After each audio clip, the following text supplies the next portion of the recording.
Sono passati 9 mesi ed ancora nulla. Ma non stiamo parlando di una gravidanza, bensì della strada provinciale 68, ancora chiusa al traffico veicolare.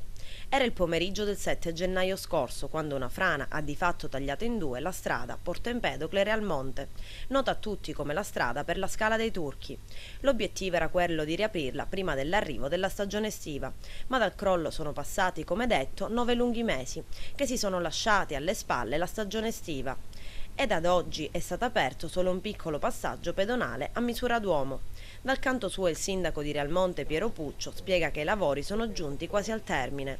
Dopo gli ultimi interventi della Girgenti Acque, adesso mancherebbe solo il ripristino del manto stradale.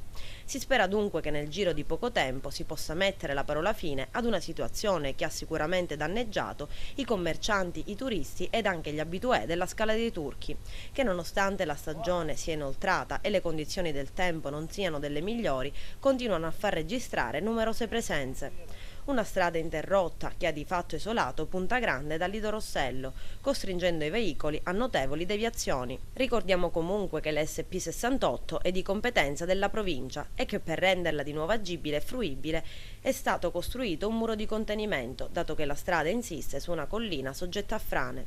Dunque manca l'ultimo tassello. Si spera che almeno per la prossima stagione estiva la strada possa essere riaperta.